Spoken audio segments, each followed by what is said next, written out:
వైరాగ్య బ్రతుక్కి, సమర్పణ బ్రతుక్కి ఎక్కడో ఏదో లోపం నీలో జరుగుతుంది. లేకపోతే ఆయన మాట తప్పేవాడా? ఏమండి, ఆయన అంటాడు ఎన్నైనాను.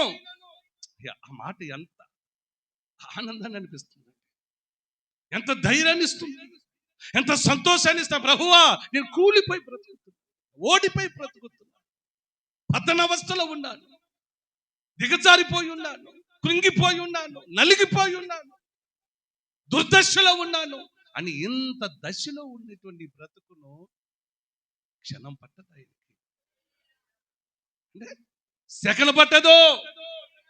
ఆయన మాట అట్ట పంపించి సృష్టించిన గొప్ప దేవుడు. ఆయన మాట్లాడితే గాలి, తుఫానులు, అలలు, చెలరేగిన బీభత్సం ఆగిపోయాయి. స్తోత్రం చెప్పు. ఆయన మాట్లాడితే నీ మాట జీవము గలదయ్యా.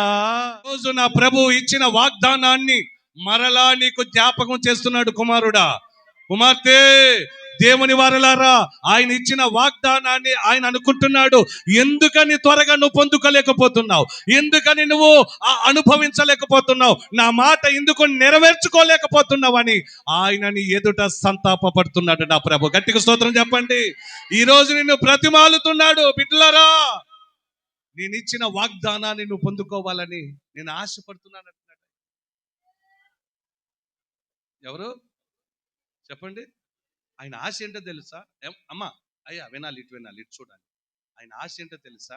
నిన్ను త్వరగా, నువ్వు అడుగంటిపోయావు అమ్మా, వినాలి, నువ్వు అడుగంటిపోయి ఉన్నావు కదా, త్వరగా ఒక స్థానంలో నిలబెడితే ఆ ఘనత ప్రభావం ఎవరికి? అది మిస్ చేసేది ఎవరు? ఆయన ఘనత రాకుండా చేసేది ఎవరు? ఆయన మహిమ రానికుండా చేసేది ఎవరు? అనేకులు మార్పు రాకుండా అడ్డుపడేది ఎవరో తెలుసా? మనమే. ఆయన ఎప్పుడో ఇచ్చేశాడు వాగ్దానం. భారమైన నీ అప్పును తీరుస్తానని ఎప్పుడో ఇచ్చాడు. త్వరగా తీర్చాలి, అందరూ ఎదుట ఆయన నేను మహిమ పొందాలి అని ఆశపడుతున్నాడు ఆయన. ఆమె చెప్పండి. కానీ ఆ మహిమ తెస్తున్నావా నువ్వు? అంటే మహిమ తెస్తున్నావా నువ్వు?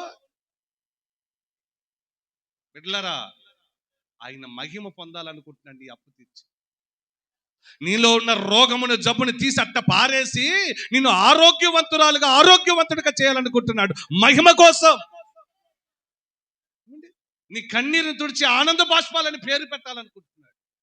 నీ కుటుంబంలో బహుక్షేమాన్ని ఇవ్వాలనుకుంటున్నాడు. నీ దుర్దశ నుండి విడుదల చేయాలనుకుంటున్నాడు. ఎన్నో కార్యక్రమాలు పెట్టుకున్నాడు. స్తోత్రం చెప్పండి. ఎన్ని కార్యక్రమాలంటే ఎన్నో.